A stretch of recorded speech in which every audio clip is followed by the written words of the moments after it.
It's Thursday, January 5th, 2023, and you're listening to episode 605 of Fear the Boot, a show about tabletop role-playing games and a little bit more.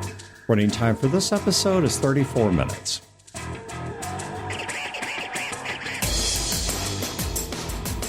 Welcome to Fear the Boot. My name is Dan. This is Mary. This is Wayne. And this is Julia. Alrighty, we've had a couple people asking us about the next Fear the Con. Yeah, quit bothering us. Yeah, exactly. We hate it when you people talk to us or show up to our sponsored events. That there's nothing that enrages us more. All right, but they don't show up on the chit-chat we're on every Friday. Okay, well, yes. For any of you who are interested, there is a chit-chat. In fact, I think the channel's called chit-chat on our Discord. And if you don't know how to get to our Discord, go to feartheboot.com. There's a drop down, and it's not on the mobile site. You have to go to the main site, so the regular web browser site. And there's a drop down, and it says where to find us. And one of them is Discord. It'll take you to our Discord channel. Every Friday night, starting about 8 p.m. Central, Julie and I have been on there along with several other people. We play/stream video games, and we just talk to people. So if you just want to BS with us or pick our brains on something or whatever, that's where to find us. And we've actually been regularly attending this for quite a few weeks now, which is why I'm not afraid to talk about it, because I hate promising things we don't deliver, which we do too much as it is, which is why we've got a couple other things in the work I'm not going to talk about yet. But this one we've been consistently doing for a month or two. So if you want to talk to us or whatever, most Friday nights, about 8 p.m. Central, on Discord in the chit-chat channel, Julie and I are hanging out with several listeners, just BSing and playing video games and doing whatever. It's sometimes not safe for work. Oh, keep that in mind. Almost always not safe It's a for Friday work. night after wine 7 p.m. Yeah. I Just don't think you can booze. count on safe for work. Yeah, agreed. All right. But people have been asking us about when Fear the Con is coming up. And so let me give you guys the basic information. As of right now, our intention is to do the Kickstarter somewhere in February after people have had a chance to recover from end-of-year expenses like Christmas and, if you're in the U.S., your property taxes and all that silliness. So look for the Kickstarter somewhere in February. And assuming the Kickstarter goes well, Fear the Con, the gaming will be on June 16th and 17th of 2023. And if we do well enough to have a comedy night and or wing night, that will be on June 15th. So if you're looking to take time off work, block out June 15th, 16th, and 17th of 2023. To keep updated on the most current information on it, keep an eye on the Fear the Con Facebook group, or the Fear the Boot Facebook group, or the Discord that was just mentioned. Yeah. All announcements will be made there before we get to an episode, and then the episode has to be edited before you get it. Exactly. Yeah, these episodes are in delay from the recording anywhere from a week to, gracious, 3 months. So now that the Fear the Con stuff's out of the way, Wayne, what are we talking about today? So what inspired this topic is, on Monday, I ran a Savage Alpha Flight game. Can you explain what that is? I know it's Savage meaning Savage Worlds. What is it? That is actually the whole point of the topic. Savage Alpha Flight was using Savage Worlds with the new Superpowers Companion to run a game set in the Marvel Universe using the Marvel superhero team Alpha Flight, which is a Canadian superhero team. Okay. So one of the players in this game was Chris Hussey. Yeah. And Chris reached out to me when he first signed up to play the game, and he asked, do I need to know anything about Alpha Flight? And my answer was, no. I am always cool with people coming in with no knowledge of the setting. I will give you everything you need to go. So as we play the game, some of that did come up, of some people have more knowledge of the setting than others. Some have more knowledge of Canada than others. And it got me thinking about how much information do you give people about a setting if they don't know about it? Do you know there was a real serious crime spree in Canada where people were stealing the 18-wheelers hauling maple syrup? Mm-hmm. I'm not making this up. No, maple syrup, huge commodity. Yes, Like, I know it because is, but- real maple syrup, not the fake Right, fructose stuff. not Real maple Mrs. syrup is Butterworth. actually pretty valuable, and people were stealing the tanker trucks, like the 18-wheelers that had maple syrup. This would be a great plot and kind of insulting. But anyways, go on. If I run Or maple logs. if I run another Savage Alpha Flight game, because I already have the character sheets made, Yeah. that is going to be the villain's plot. Is Yeah, going to Like be stealing it's going to be a trucks. train run, but for maple syrup. It's like what you Exactly. should do. It's the train job, but train job, but yeah. Maple Yeah, so I was thinking that from a one-shot standpoint of when I run games at cons, but also from a campaign standpoint, because I remember my first BattleTech game. Okay. I went in and I was overwhelmed because I didn't know any of the setting, and it was not new person friendly. Well, and I don't know if we want to define this in a certain way too, but this could apply in two ways. This is either a person coming into an established setting who doesn't know anything about it, Yep. or a person coming into a DM created world Right. that nobody knows anything about about. because Yeah. they have Yes. made it. There's nothing published. Because I was going to reference the Epoch of Rhisos as well. Yeah, Which we're is all what I'm learning it. actually already making notes on this Yeah. note card is the Apocalypse. Exactly. And that's why I think it's a perfect topic for us to talk about, because there are so many different facets of it. And I don't know the right answer for how much information to give. I just know my approach. And my approach is very little information in the beginning, Yeah. and try to trickle it out throughout the game. For a one shot, for a campaign, I need to give them more information because They need to they're be- making the characters, right. not me. Right, their characters have to fit into a world, and they have to know something about the world to make characters that actually work in the I setting. have the same feeling sometimes when like our friends get together and play anything that's related to Warhammer, because I didn't read all the books. We have several friends who are really into it, so like they know a lot more than I do, especially 40K. And so we've played games before, and I'm just like completely lost. I'm very good at rolling with the punches, though, and just trying to figure it out. But I could see some people not being able to do that. Like, they almost need that context. Well, and I think there are also people who, with Warhammer Fantasy, I yeah. had one in. I read one series of novels, and it was like, this is enough to latch on to get an into the world. And I think there are a lot of people who can do that, who can be like, this is the corner I'm familiar with. Can we do something in this corner? This area, yeah. And if we expand beyond that, you're going to have to tell me anything, but other players may not know anything about this. Right. But I can help here, or if you don't use this, I'm useless. Yeah, and I also have to struggle with when somebody asks a question about the setting in a game, how to give them just what they want. If it's a setting I'm excited about, I might go into info dump mode. But if they're okay with that, I mean, I don't know. I kind of Well, it depends on how much they Even can take if in they're and use. okay at that, Right. is everyone else at the table, okay? Well- because the game has now have a come to separate a halt. session, in my opinion. Well, Like, it that depends zero on session. who's, Yeah. Well, and also you run the risk of they may be curious, but that doesn't mean they won't end up drowning in it. Right. Yeah. And so, Wayne, unlike you, I am a superior human being, Wow. by which I mean I'm not a ginger, but also, So you have a soul. Okay. I'm sorry, I meant I'm a human being, but by which I also meant one of the things that I have under my belt is I've run a lot of games that are either very setting dense or are homebrews or both. And so I have a fair bit of experience doing this. I've done it with BattleTech. I've done it with Skies of Glass, with Epoch of Rhisos. I've done it with even Star Trek, because I ran Star Trek, which to the average nerd is fairly well known for people that aren't into that world, that this is their first time playing it. Heck, I'm running a D&D game for my family right now, and they're picking it all up.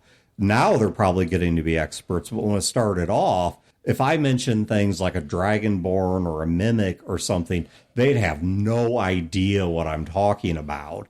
And so I had to explain everything that was more than elf, dwarf, human, Lord whatever. of the Rings. basically. Yeah, exactly. Lord of the Rings. I mean, even if you reference halflings as hobbits, maybe like yeah, that's even wizards needed an explanation because they use a work very Vancian differently system. than- Yeah, they don't look like Lord of the Rings wizards. Well, and one of the things I have to watch out for is when you have a decent sized group and you're the GM and this comes up and you have people at the table that know things about the setting, you might have the guy that's super excited about something. So let's say Dan's running a Skies of Glass game and somebody asks, what is a GC? All that person needs to know is a very simple, it's a genetically engineered animal. But this is Wayne, and anybody who's listened to the AP knows that Wayne. Yes. And I start going into, well, they had product lines, and they had goals for them, and the person doesn't need this. Everyone at the table doesn't need this. You as a GM, you've just lost control of your table because one of your players is setting exploding at the table. I've seen that happen. I say even random things like if a GC dies, its dissected body may be worth more than it was when it was alive. So let me give you some of the techniques that I have used over the years, or some of the approaches that I have used over the years. And this comes from failing forward, because I have tanked on this in a lot of games prior to even meeting you, and figured out how do I explain to people who don't know the setting.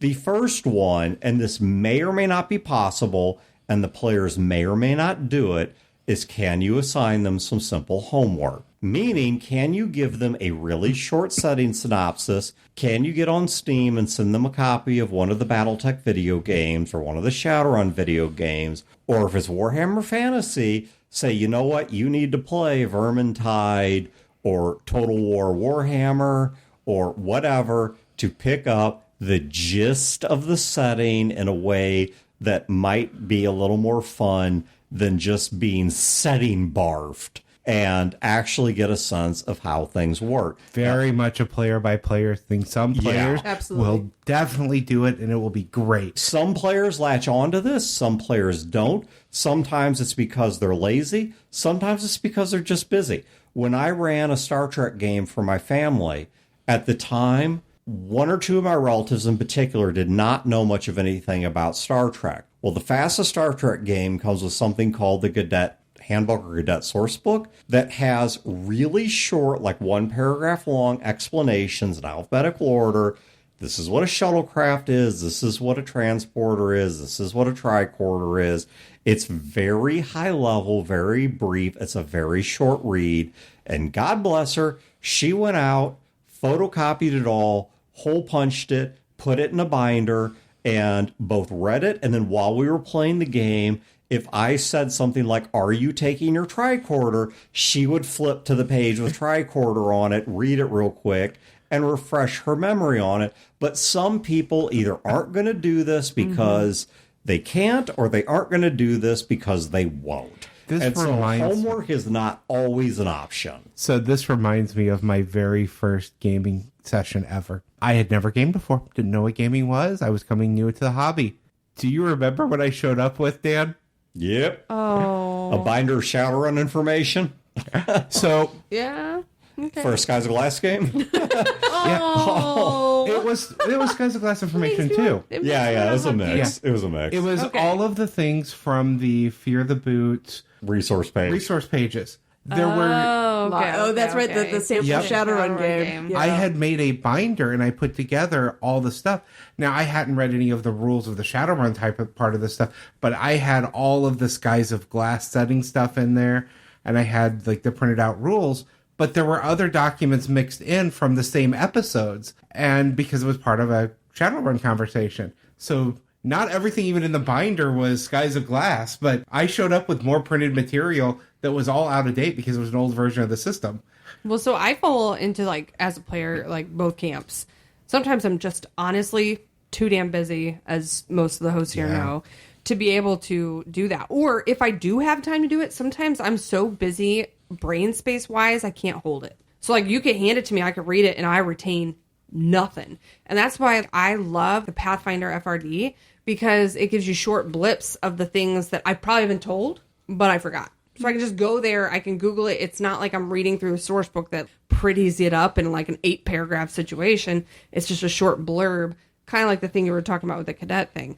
I appreciate those short blips because a lot of times I retain a little bit of it somewhere in my brain. I need some recall stuff. Right. And to have to go into a game book and read 8 paragraphs for one point I was trying to get, I don't want to disrupt the game. Yeah. So I appreciate short blip reminders because it's just my brain's getting full. It's getting full. And I'm one of those people who will, again, do both, but in different ways, where, like Wayne with the GCs, I need one thing to latch on to. Right. And I will deep dive. And I will base my character around this thing because I can understand it. I can fit into this universe this way. And if I don't know anything else, well, at least I know this. Mm-hmm. Yeah, and hold on to that because I'm going to come back to characters. I'm trying to write this in the chronological order that I handle it. So characters are going to be point 3.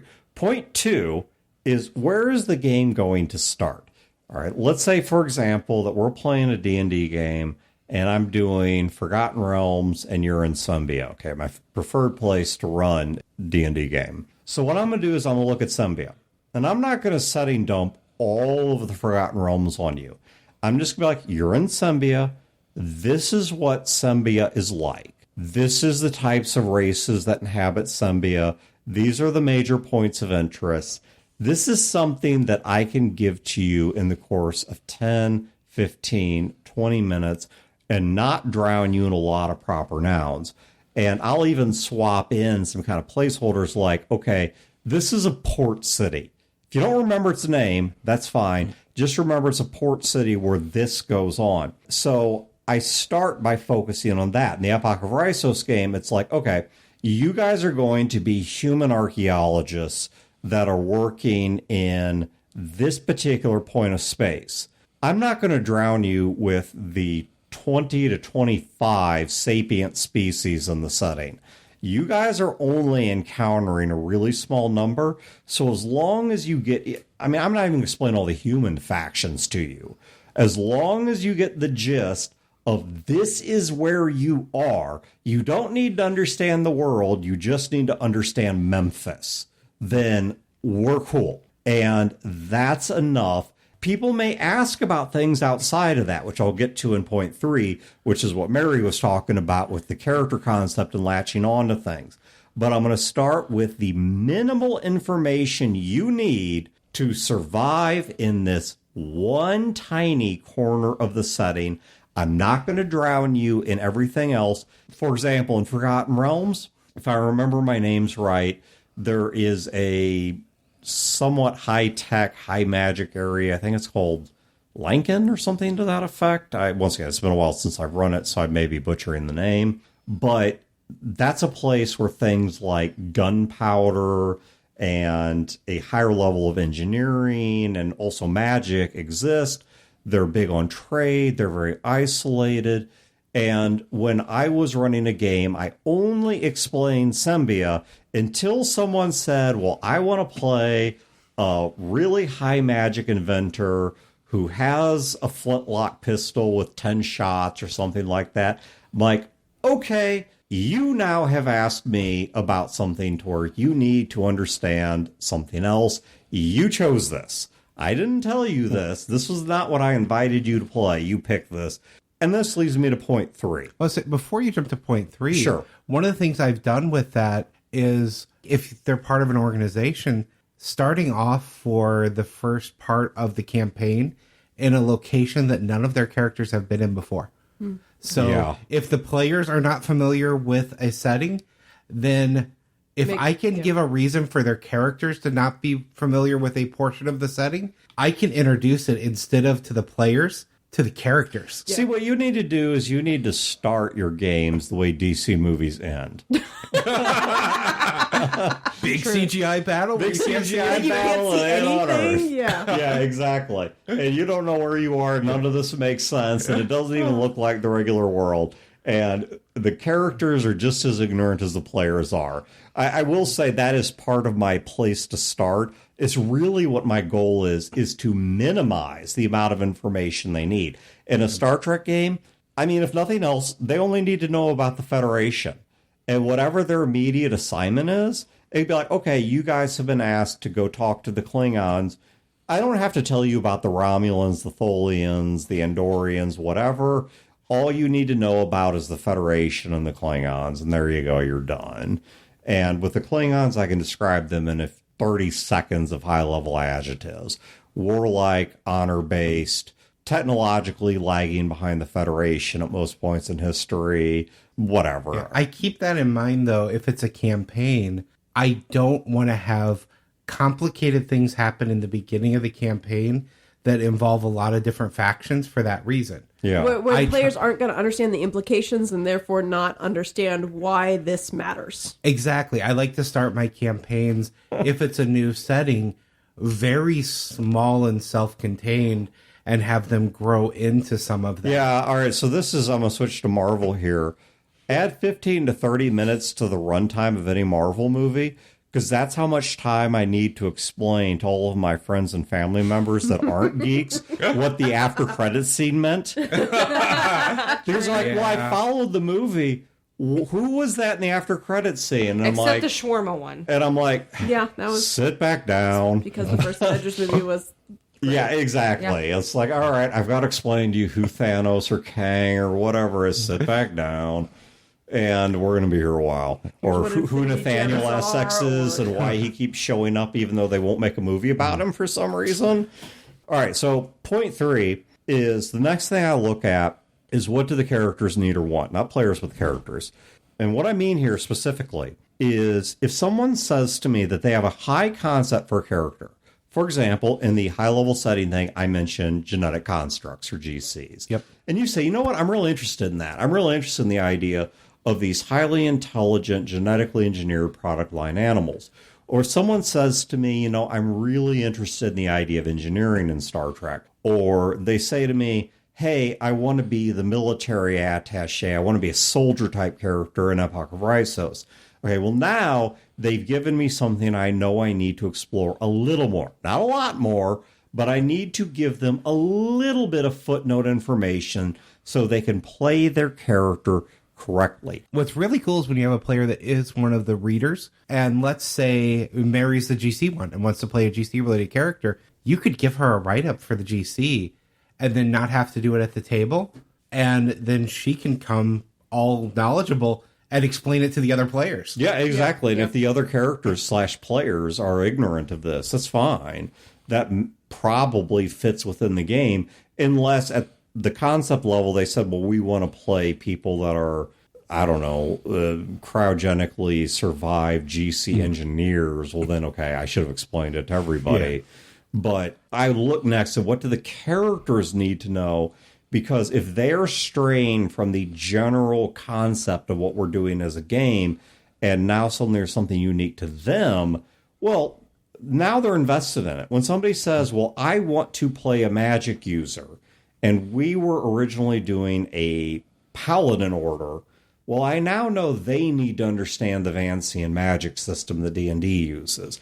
I don't need to explain it to everybody, especially if they're new to the rules. But this one person needs to understand it. Yeah, I think that's the mistake I've seen happen a lot in games, is instead of then taking that person for a sidebar between games, that then gets explained to everyone at the table, and half the table will check out. Exactly. If I think if the people don't know what they're playing, starting at the high level of what do you want to be as a group, this is where we're going to start. And this is what you need to know for that is better than saying, here's the entirety of the world. I'm hoping after 3 hours of lecture, you'll remember any of this is nonsensical. Oh, absolutely. And it may be even useful to step back half a step from where your sentence started and be like, this is where we are starting. You have these options. I want you to do this because I can explain this to you in a short period of time. You are humans because you know what humans are. Even though you don't know the rest of the world, this is what you got. Yeah. Well, and we've hit on bringing up things when they're important. So in the Savage Alpha Flight game, I used a villain from the comic books. Only 1 or 2 people in the group knew who that villain was. So I didn't want to explain who the villain was before they encounter them, because then I'm giving away who the villain is they're going to encounter. Right. So I wait until that moment. Now it is relevant. Then I give you've encountered him before, here's what happened on the previous fights. And that then brought everyone up to speed why this is a big deal that this villain has shown up, versus if I tell them at the beginning, they know, okay, we're going to deal with this villain. Yeah. And that there's a balance there to strike between the reveal And then how much backstory do we need to actually care? Right. Yeah, do we care? I often look at it kind of like video games too. Like if you take like a long-standing series like Mass Effect or something like that, where like the first game, everybody's being introduced to the setting, right? It's like nobody's ever played this game before, and you're going through it. But then in the second movie, you've got a little bit more information. So like the first part of your game is you're kind of playing through a setting that you don't know anything about, and then by the second one, you know the setting, but there's new characters. Well, and that leads me into my next concept, which is I don't want to suggest a Tour de Realms where it's like, okay, now that we're playing, instead of dealing with a plot, we're going to go around and meet everyone and everything and every concept that exists in this universe, because that gets a little Pretty silly. sure I played that Lord of the Rings video game where you literally just walked around behind the main characters and just did what they did Yes, after they had already done it. it was awful. I know exactly. I don't remember its name. I don't either, which is why I didn't know say it. But exactly what game that you're was talking about. that is the epitome of that, Yeah. where it's like we're going to show you the whole world, but not make you relevant at all. Yeah, Yeah. You don't matter. Right. You are literally just following behind the main characters and encountering what they did. Yeah, I know exactly what you're talking about. And I don't want to dig awful. too much into that topic because I want to come back to that topic on another episode. There are previous episodes with different hosts where that was discussed about playing within a setting. Mm-hmm. As a future topic, I want to come back to that of how to use a setting without a tour de realms of the setting. Right. But what I do want to say is I think there is some value in accepting the fact that even if things are going to be plot relevant, they can be trickled out over time. Now, Mass Effect 1 was a bit ham-fisted in this, and in fact, probably the most consistent critique I hear of Mass Effect 1 is that first number of hours you spend on the Citadel drags on a bit. Agreed. That plus scanning every planet. Well, But that's an us problem, not like you don't have to do that. I mean, I'm just a completionist. Have to is relevant. Well, yeah, you It's like don't getting all the feathers and you don't, Assassin's Creed. You don't have to until Mass Effect 2, Right. where that's the way you upgrade your ship. And if you don't do it, you don't survive the collector encounter. Well, there's an interesting thing to think about there, too. Because for each Mass Effect game, each Fallout game, each whatever game, that is going to be someone's first game of that series. Yes. Right. I played Mass Effect 2 before I ever played Mass Effect 1. It's that like was a going into mistake. Witcher 2 because Witcher 1 is unplayable. Like I tried it. It was awful. exactly. But from a game standpoint, Mass Effect 2 does a good job Of re-explaining. it I without agree. doing too much.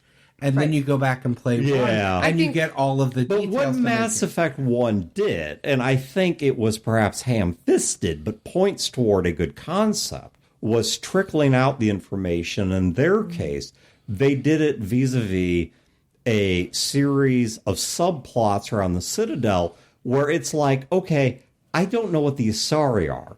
Well, here's a side quest that involves the Asari, and you have to go talk to the Asari consort. I'm Commander Shepard, and this is my favorite podcast on the internet. Well, that's Mass Effect 2. Yeah. But, and then it's like, well, what about the minor races like the Elcor and the Volus? Well, at one Good point, luck. at one point, you have to go into their embassy Talk to them. And the other thing that they had available, which I don't know is really easy to do in an RPG, might be, depending on the RPG, was they had the in-game museum in the form of the narrated encyclopedia, where if at any point you cared, you could pull up the entry on Elcor, and they had a narrated explanation of what the Elcor were. That's one thing I've got to give to a couple of MMOs. Both City of Heroes and World of Warcraft have lore things out in the world that if you are interested, you can go and click assign and read the history and story. Yeah. If you're not interested, you don't have to do that. Yeah, it doesn't matter too much. And I think that's kind of what figures into what I'm talking about. They encounter a GC for the first time, and nobody was previously interested in them. And all of a sudden, there's an animal dealer where they sell horses. They've got a stable. And they have 12 horses that are each available at a base price. And then there's one horse that looks unusually perfect, unusually sized, has unusually wise eyes, and it's triple the price. And the guy says, oh, that thing over there, different species. And you're like, well, wait a minute, explain to me how. Well, now you're building it organically into the game. You're not drowning people, because people can consume water in a trickle a whole lot better than they can consume it by trying to swallow the ocean. And I don't know why, but I find players will remember better if an NPC instead of the GM gives them the information. Well, they're immersed. I think, yeah, exactly. It's the same reason they get it better from another player, or in a video game. I mean, statistically, and this is perhaps an overly simplified statistic. I think it runs something like the average person remembers only about 10% of what they hear, but only forgets about 10% of what they do or experience.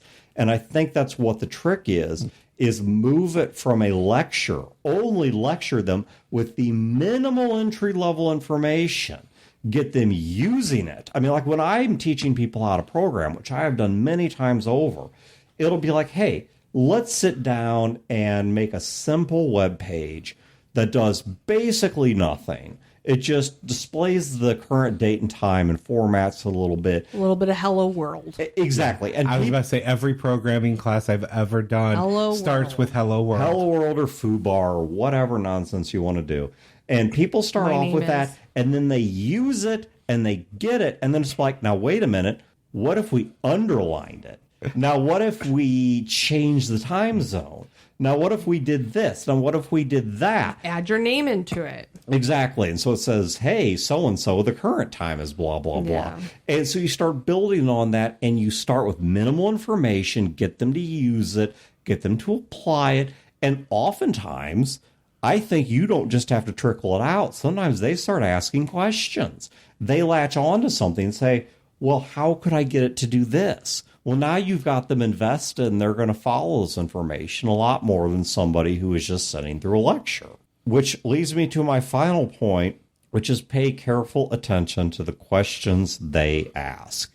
Because as the game goes on, people are going to start to naturally ask questions. This wizard was willing to trade high-level help in a low-level fight, but wanted the corpse of this monster at the end. Now, we know what the wizard is. We know what goblins are. Why did he want the body of the goblin chief? Well, now suddenly you can introduce necromancy or magical artifacts or whatever it is, and now suddenly they have a vested interest in it because it's information that applies to something. It's not just abstract. Right. I'm not just lecturing you on artifacts. You now have the very real concern that a wizard of questionable morality might be trying to make an artifact out of the corpse of a goblin king. And now you have context. That's not only do you have an anchor to the setting, you have interest in figuring out what it's tied to. Yep. I think we're going to wrap this one up here because the next episode is a bonus episode. It's on an interesting topic, I think. And it's a whopper in length, so we're going to need some time to prep it. But I think we're going to go ahead and sign this one out here. If you guys have any questions or comments on this topic that you want us to come back to later, don't hesitate to let us know. And beyond that, once again, Fear the Con, Kickstarter somewhere in February. The con itself on the 16th and 17th, with the social mixer, assuming that pans out on June the 15th, 2023. We look forward to seeing you guys there. And talking to you on Friday at chit-chat. Yep, check Friday on the chit-chat on the Discord channel. I'll put a link to it in the show notes as well, so in case you're on the mobile side or iTunes or whatever, you can see it. But if you can't find it there for some reason, go to feartheboot.com, and once again, there's a drop down at the top. Other than that, have a great week and great games, and we will catch you next time. This has been a production of Fear the Boot, copyright 2023. Listeners are free to use this episode in a non-commercial endeavor so long as credit is provided to feartheboot.com. You can find previous episodes and other resources at feartheboot.com. If you wish to support this show and its related endeavors, you can do so at patreon.com/feartheboot.